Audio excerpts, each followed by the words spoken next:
ذہن کا میدان جنگ، باب نمبر 2، ناگزیر ضرورت۔ ایماندار کے لیے صحیح طور پر سوچنا ناگزیر ضرورت ہے۔ ناگزیر ضرورت اس قدر اہم ہوتی ہے کہ آپ اس کے بغیر زندہ نہیں رہ سکتے۔ جیسے دل کی دھڑکن یا خون کا دباؤ انتہائی ضروری ہیں، یہ وہ چیزیں ہیں جن کے بغیر کوئی زندگی نہیں۔ خدا نے کئی سال پہلے دعا اور کلام کے ذریعے اپنے ساتھ شخصی رفاقت کے بارے میں اس سچائی کو مجھ پر ظاہر کیا۔ میں ان چیزوں سے متعلق اپنی زندگی میں بہت تکلیف دہ وقت گزار رہی تھی، جب تک میں نے یہ نہ سمجھ لیا کہ یہ ناگزیر ضرورت ہیں۔ جس طرح زندہ رہنے کے لیے میری جسمانی زندگی میں دل کی دھڑکن، سانس وغیرہ کی ضرورت ہے، اسی طرح میری خدا کے ساتھ روحانی زندگی کی ترقی کے لیے باقاعدگی سے خدا کے ساتھ معیاری وقت گزارنا ضروری ہے۔ ایک دفعہ جب میں نے سمجھ لیا کہ خدا کے ساتھ رفاقت بہت اہم ہے تو اسے میں نے اپنی زندگی کی ترجیح بنا لیا۔ اسی طرح جب میں نے سمجھ لیا کہ صحیح سوچنا فتح مند زندگی گزارنے کے لیے اہم ترین ہے تو جو کچھ میں سوچتی تھی اس کے بارے میں سنجیدگی سے سوچنے لگی اور اپنے خیالات کے تعلق سے احتیاط برتنے لگی۔ آپ جیسا سوچتے ہیں ویسے ہی ہیں۔ متی کی انجیل اس کا 12واں باب اور 33ویں آیت میں لکھا ہے، یا تو درخت کو بھی اچھا کہو اور اس کے پھل کو بھی اچھا، یا درخت کو بھی برا کہو اور اس کے پھل کو بھی برا، کیونکہ درخت پھل ہی سے پہچانا جاتا ہے۔ بائبل کہتی ہے کہ درخت اپنے پھلوں سے پہچانا جاتا ہے۔ ہماری زندگی پر بھی یہی بات صادق آتی ہے۔ خیالات پھل لاتے ہیں۔ اچھے خیالات سوچیں، یوں آپ کی زندگی میں اچھا پھل پیدا ہوگا۔ اگر برے خیالات سوچیں گے تو آپ کی زندگی میں بھی برا پھل پیدا ہوگا۔ در حقیقت آپ کسی شخص کے رویے کو دیکھ کر جان سکتے ہیں کہ اس کی زندگی میں کس طرح کے خیالات غالب ہیں۔ ایک میٹھا مہربان شخص خود غرضانہ اور مجرم ٹھہرانے والے خیالات نہیں رکھ سکتا۔ اسی طرح برا شخص اچھے پرمحبت خیالات کا مالک نہیں ہو سکتا۔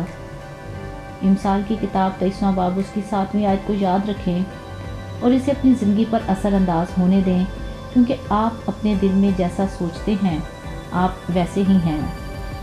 باب نمبر 3، ہمت نہ ہاریں۔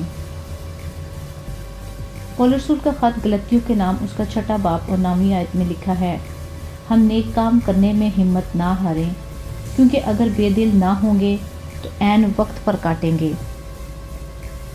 آپ کی زندگی یا ذہن کے خیالات چاہے کتنے بھی خراب ہوں، ہمت نہ ہاریں۔ جو علاقہ ابلیس نے آپ سے چھین لیا ہے اسے واپس لیں۔ اگر ضرورت پڑے تو اسے ایک ایک انچ کر کے واپس لیں، اور ہر وقت اپنی قابلیت پر نہیں بلکہ خدا کے فضل پر بھروسہ کریں تاکہ متوقع نتائج حاصل کر سکیں۔ گلتیوں 6واں باب اس کی 9ویں آیت میں پولس رسول ہماری حوصلہ افزائی کرتا ہے کہ ہم اچھا کام کرنے پر قائم رہیں اور ترک کرنے والے نہ ہوں، پرانی ترک کرنے والی روح نہ رکھیں۔ خدا ایسے لوگوں کی تلاش میں ہے جو اس کے ساتھ آخر تک قائم رہیں۔ گزر جائیں۔ یسایہ نبی کا صحیفہ اس کا 43واں باب اور 20ویں آیت میں لکھا ہے، جب تو سیلاب میں گزرے گا تو میں تیرے ساتھ ہوں گا، اور جب تو ندیوں کو عبور کرے گا تو وہ تجھے نہ ڈبائیں گی، جب تو آگ پر چلے گا تو تجھے آنچ نہ لگے گی اور شعلہ تجھے نہ جلائے گا۔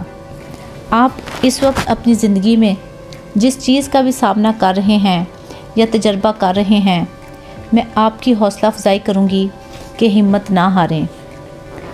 حبقوق کی کتاب اس کے 3 باب اور 19ویں آیت میں لکھا ہے، ہمیں ہرنی کے پاؤں دیے جاتے ہیں۔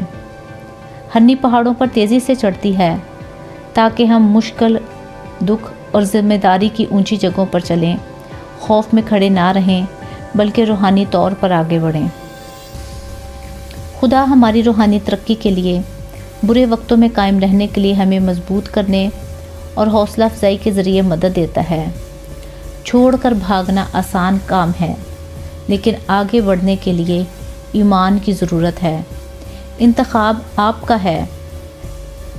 استثنا کی کتاب اس کے 30ویں باب اور 19ویں آیت میں لکھا ہے، میں آج کے دن آسمان اور زمین کو تمہارے برخلاف گواہ بتاتا ہوں کہ میں نے زندگی اور موت کو اور برکت اور لعنت کو تیرے آگے رکھا ہے، بس تو زندگی کو اختیار کر کے تو بھی جیتا رہے اور تیری اولاد بھی۔ ہزاروں خیالات ہر روز کسی نہ کسی طرح ہمارے ذہن میں آتے ہیں، لہٰذا دماغ کو نیا بنانے کی ضرورت ہے تاکہ یہ جسم نہیں بلکہ روح کے موافق سوچے۔ ہمارا جسمانی ذہن آزادانہ کام کرنے کا اس قدر عادی ہے کہ ہمیں غلط خیالات سوچنے کے لیے کوئی کوشش نہیں کرنی پڑتی۔ دوسری طرف ہمیں سوچ سمجھ کر صحیح سوچ کا انتخاب کرنا پڑتا ہے، اور آخر جب ہم خدا کی طرح ذہن رکھنے کا انتخاب کر لیتے ہیں تو پھر ہمیں صحیح خیالات کا انتخاب اور مسلسل انتخاب کرنا پڑتا ہے۔ جب ہمیں محسوس ہونے لگے کہ ذہن کی جنگ بہت مشکل ہے اور ہم اس میں کامیاب نہیں ہو سکیں گے، تو ہمیں اس خیال کو رد کرتے ہوئے اس سوچ کا انتخاب کرنا ہے کہ ہم کامیاب ہوں گے، بلکہ ہمیں یہ فیصلہ بھی کرنا ہے کہ ہم ہمت نہیں ہاریں گے۔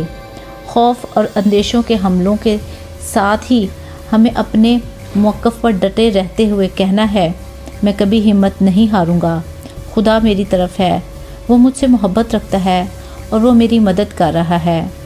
مجھے اور آپ کو اپنی زندگی میں کئی انتخابات کرنے پڑتے ہیں۔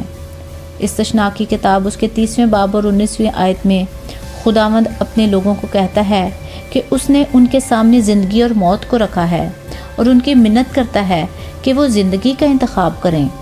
اور مثال کی کتاب اس کے 18ویں باب اور 21ویں آیت میں بتایا گیا ہے کہ موت اور زندگی زبان کے قابو میں ہیں، جو اسے دوست رکھتے ہیں اس کا پھل کھاتے ہیں۔